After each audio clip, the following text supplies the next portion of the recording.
Students, we now come to one area where not much has been talked about or even written about, is the correlation of two spiritual streams, one which is more esoteric by nature and the other which is aesthetic, that is Tantra and Natya.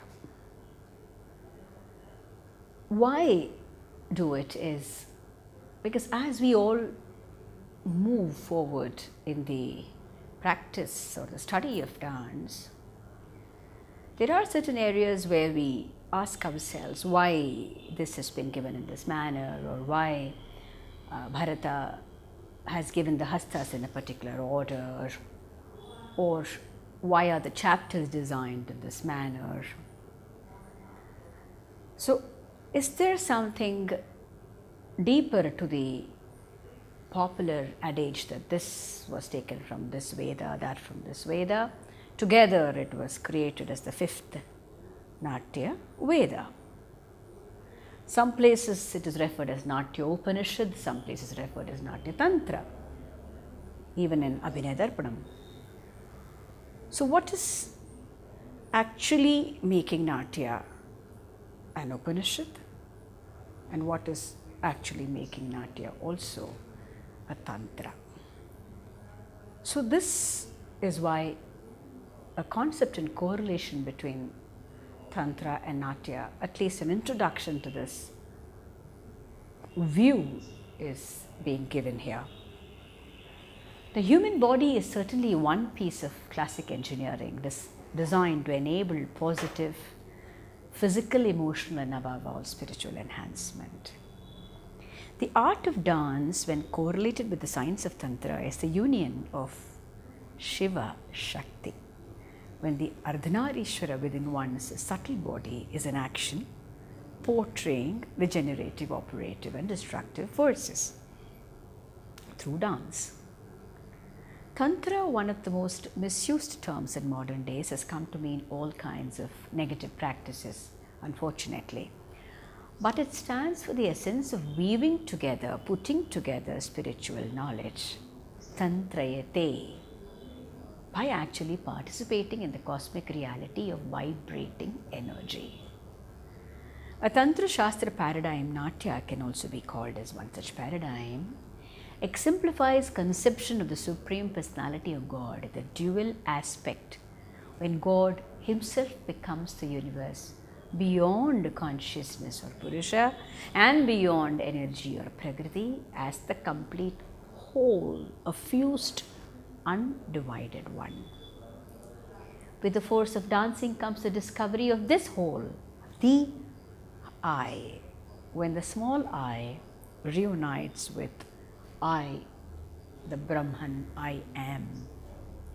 What is that element, that essence, or that principle that connects one to the dance, connects dance to life, connects one to the audiences, and crossing all the barriers? Have we thought whether it is the body owning a spirit which wants to express, or is it the spirit that has manifested in this form in order to express? So these are the questions we ask as we make a journey within, along with the journeys we make outside as a performing artist. Natya Shastra, in its references to Vedic texts, refers to dramaturgy as the Natya Veda, or the fifth Veda, which has assimilated knowledge from all the other four Vedas, which had not been open to all the people to practice. So this Natya Veda, like the Tantras, became open to all people with no barriers of age, caste, or sex. Bharata begins with a salutation to Brahman and Shiva. Brahman is a sankalpa, concentration and determination to create a fifth Veda, and then refers to Brahma, who gave this to him. He states the elevated status of this Shastra, which emerged from Brahman's mouth, holy, pure, and good. Bharata establishes Natya as a discipline encompassing in its totality the physical, psychical, metaphysical, and synthesizing all other art forms. Tantra Shastra, the fundamental principle of that is man is a microcosm of whatever exists in the outer universe. The center of the body is at the base of the spine, which supports the whole body, called Meru Danda, and it is akin to Mount Meru supporting the earth. Sir John Woodroffe in Shakti and Shakta has given a lot of elaboration on this. Man is composed of nature, meaning that his prana life force is activated by the 5 elements, along with mind and consciousness. Life force is a phenomenon of energy. The body with its solar and lunar energy, 5 elements, senses and the mind becomes a perfect temple for this inner worship. Tantra Yoga attempts to unify Shiva and Shakti in the subtle body, called Kundalini Yoga, opening up the chakras or energy centers. In Natya, the power is similarly awakened but through spontaneity. It is said in the legend of origin of Natya that Nahusha, the king, brought the sons of Bharata to introduce drama on earth. This Nahusha was the grandson of Swarabhanu, or the serpent planet Rahu, himself the son of the lioness power Simhika or Adya Shakti. Now, does this have any connection with tantric concepts like the symbolic serpent arising from slumber to realize its oneness with the Supreme Self? When Rahu turns its purpose away from material gratification and unify its purpose with Ketu, then we have the raising of the Kundalini, according to the scholars in astrology. Well, all these related concepts make us a little more aware with greater insight into the art form or the evolution of the art form or the origin of it. Bharata's chapter on the construction of playhouse and replicating the stages Vedika, making offerings, reveals the coexistence of tantric agamic puja with Natya. Theatre was a model of the cosmos, each deity with a specific place in the cardinal directions that were already demarked, and the center being Brahma Mandala. Throughout the holding of puja with homa and japa, offering of water, food, flowers, the space gets enlivened, given breath and soul, and acquires the same potency as an image through the ceremony of infusing life, like prana pratishta. Based on the view considering the manifest and unmanifest as part of one unified reality, Natya Shastra unravels multiple forms, accepts the formless, and enters beyond concept of form itself. Tantra, the Agama, has Vedic origin too and includes mantra, yantra, meditational aspects of chakras and tanmatras, to which initiation is through Guru Shishya Parampara, which is equally important in Natya tradition, as both are para or transcendental knowledge passed on orally with arduous training. Natya has the human body as instrument, symbolism playing a large role. While Natya aspires to a state of bodilessness with dancer becoming the dance, the mind, the contemplating instrument on a deity, is transformed into that which it is meditating upon. Both in their ultimate progress aspire to go beyond the instrument, beyond the yantra, beyond the form. Abhinava Bharati and Vijnana Bhairava Tantra, these are two texts which do open up a large scale knowledge for us when we talk of these two streams. The epitomic personage Abhinava Gupta calls Rasayana, the science of art of rasas or vegetable juices, etc., more or less the Indian equivalent of alchemy, an esoteric science in Abhinava Bharati. It commences with the praise of Shiva as Mooladhara for the sprout of the seed of the world, and being of the form of earth, it has the power of sustenance. Vijnana Bhairava Tantra is an ancient work on yoga, also belonging to Kashmir Shaivism school of thoughts, also talking about aesthetics and consciousness.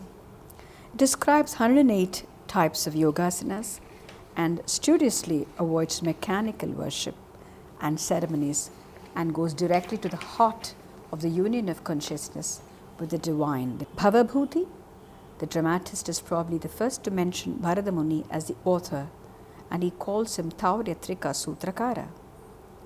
Trika Kashmir Shaivism highlights the doctrine of recognition and vibration. Kshemaraja explains that it is so called due to the three divisions of Shakti as transcendent, identity in difference, and immanent, known as Shiva, Shakti, and Jiva.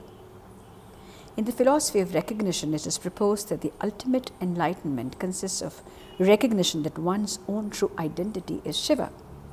The philosophy of vibration speaks of the importance of experiencing spanda, the pulse of consciousness.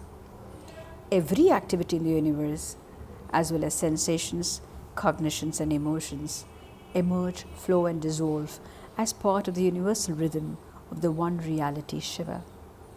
The symbiosis of consciousness, which is the essence of the matrix of Tantra, with artistic bliss, actually predates Abhinavagupta in texts as Vijnana Bhairava, Shiva Sutra, and others, which variously interpret the broader philosophical rationalization of Tantra, along with its assimilation to aesthetics. Abhinava describes aesthetic relation as an immersion in spanda, where all forms of objective this are absorbed into universal I in the realization of aham idam, I am this. The Trika treatise suggests that while Yoga Sutras and Vedanta adopt the Vivekaja marka, where Purusha is distinct from Prakriti, Tantra differs in following true Yogaja, union of individual with universal, and realization of supreme energy in everything. Here, the highest reality, Bhairava, means Bha, Bharana, Ra, Ravana, Va, Vamana, meaning maintenance, withdrawal, and projection of the world. With the practice of this bhavana of disillusion into Vijnana or Chit, one will attain Bhairava, known as Laya Bhavana, as it is creative contemplation. The dancer, experiencing oneness and difference by enacting several roles in a scientific way of using bhavas, travels from third to second to first person and then no person. In fact, learns to participate in Shiva's bliss of Shakti by contemplating upon her as a reality underlying all chakras. It is important to know the concept of chakras, or the energy centers within the subtle body, when we correlate Tantra and Natya. The dissolution and creation cycle, which is played as a dance of Shiva Shakti, is represented by the ascent of energy circles or lotuses, chakras, and their descent. With every descent there is a creation, with every ascent there is a dissolution. That is from the gross to the subtlest, and from the subtlest to the grossest. Chakra means what revolves, and hence it signifies a wheel, and it is also represented by the lotuses, each petal in a chakra relating to one of the prime letters of the Sanskrit alphabet. The first root chakra, called Mooladhara chakra, is the earth chakra with 4 petals, the lotus. Very often we depict Lord Ganesha as the lord of this chakra. It is the seat of the earth element or solid state of matter, governing seed syllable being the Lam, the Bijakshara mantra of Lam. It is interesting to study these Bijakshara mantras in relation to the solos which we have also in our dance. Swadhisthana chakra, which is the water chakra, possesses 6 petals.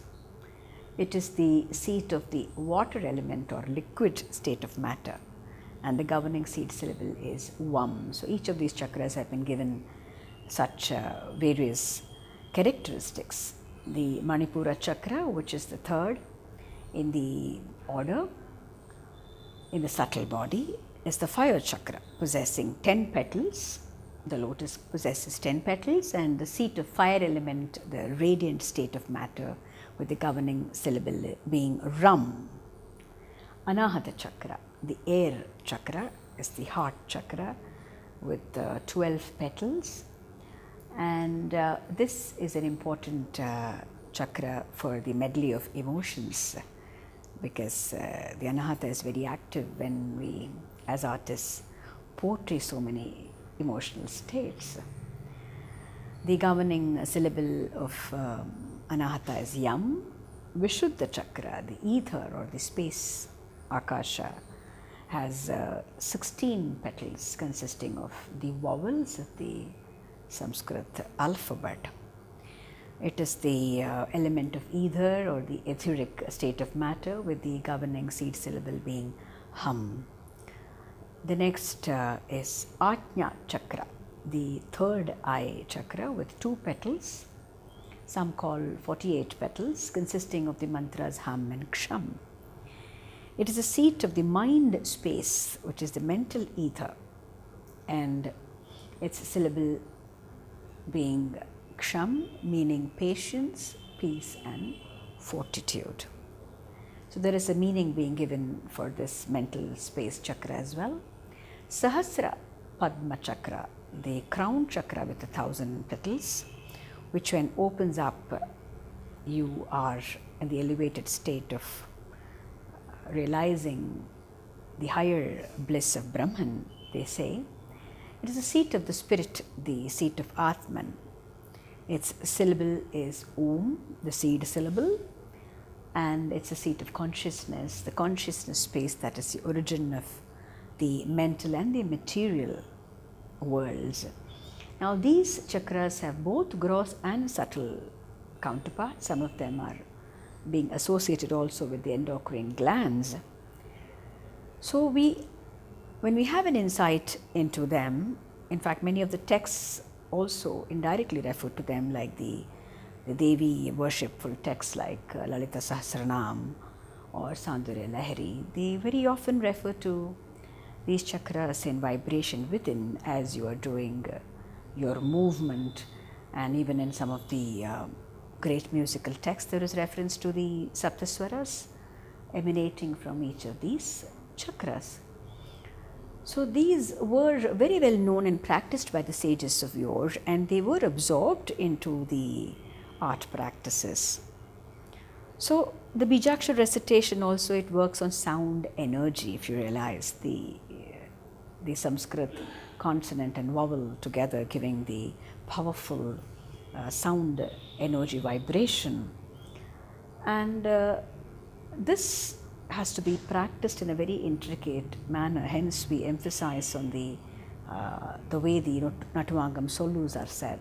We emphasize on from them starting from within and not just vocally.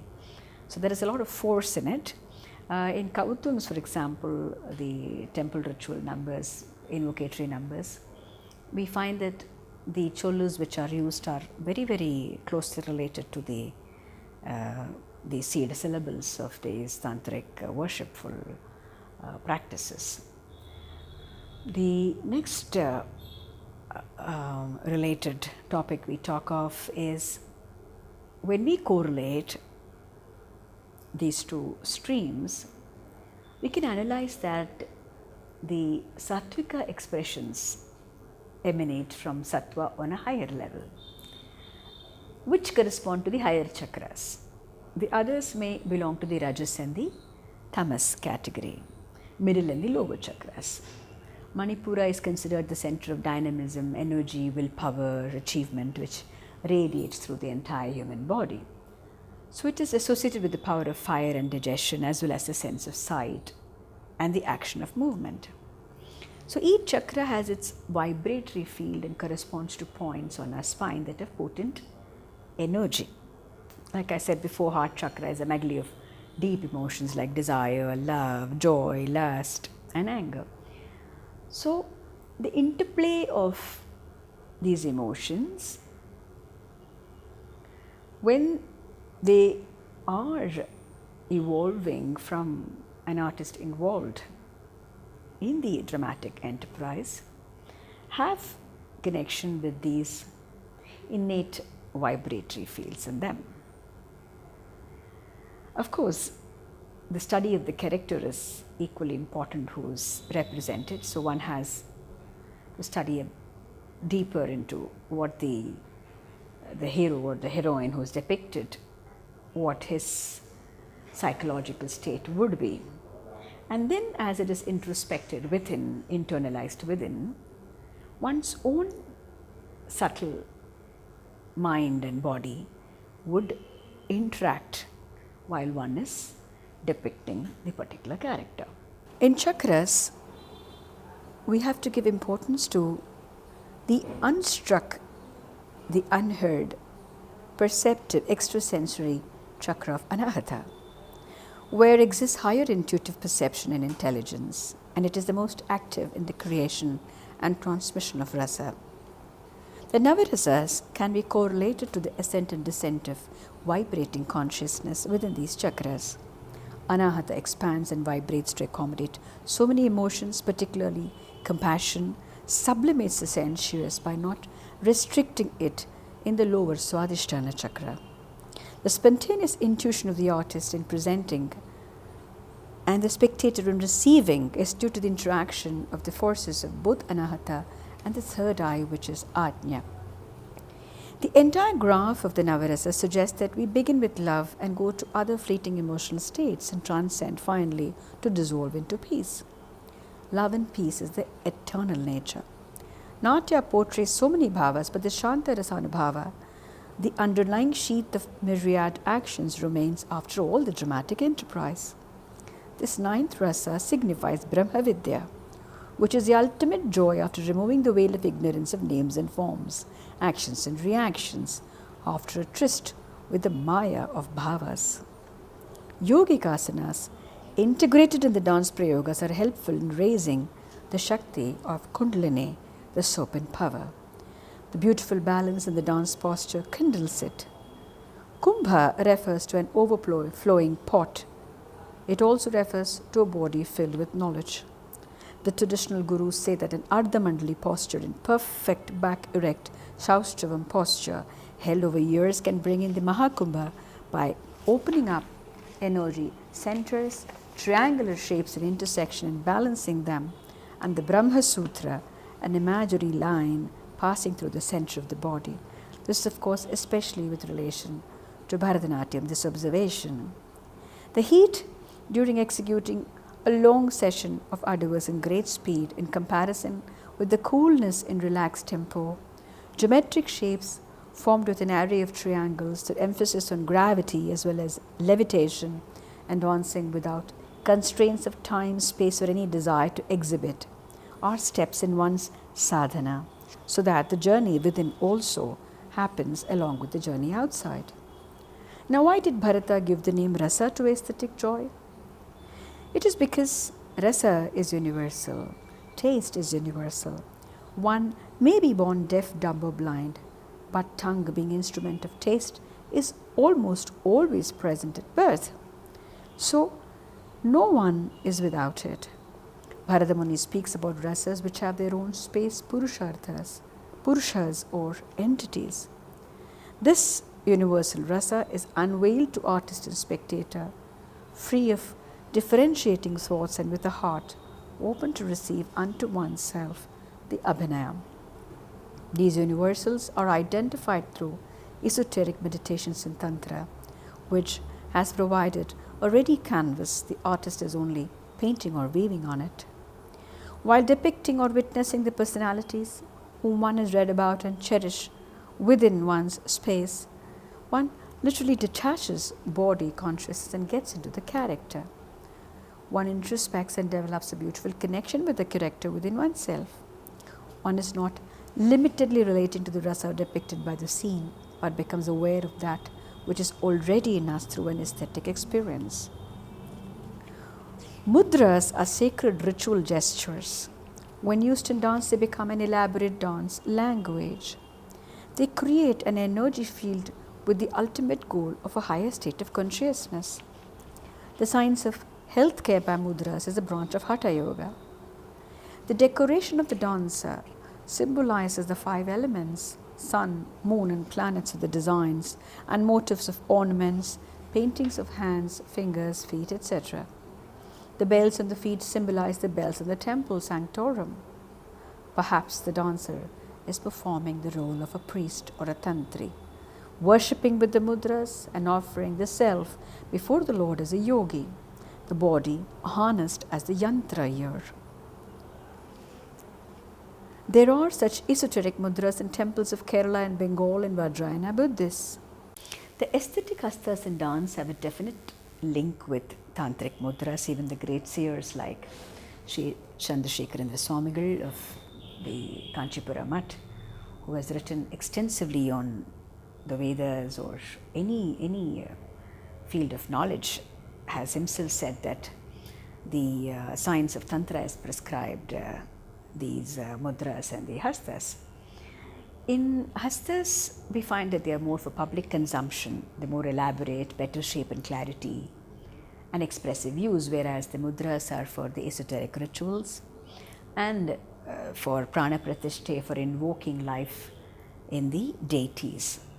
So we find this evident correlation between, for example, Abhaya or Varada to Pataka, which also gave rise to Sarpasirsa or Swastika, Dola, Hamsasya with Jnana or Vitarka, Hamsasya Hasta with the Mudra of Jnana, and Pasha Ankusha to Pasha, Tamarachuda, and to the Abhana, the breath posture to Simhamukha, Mrigashisha, etc.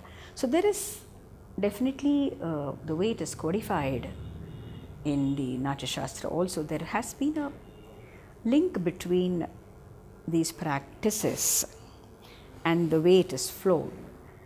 So it will be interesting to correlate some of them and also understand that what was probably used only for a limited communication with the deity gets opened up as a larger communication with the world. The origin of the uttered word or vak is depicted by the Rishabha Mudra, and one can see the throat of the bull with that. So Shaiva Siddhanta, the school, Shaiva Siddhanta school, like Kashmir Shaivism, has largely influenced art forms like Bharatanatyam, and Tirumandiram of Tirumular is a tantric text which prescribes the ways to attain highest states of bliss and extols the Nadanta posture of Chidambaram Nataraja. Even the great commentators like Abhinava Gupta, they were all from the Trikar, the Kashmir Shaivistic, the Tantric school. These himself referred to very often as the Tantrika Yogi.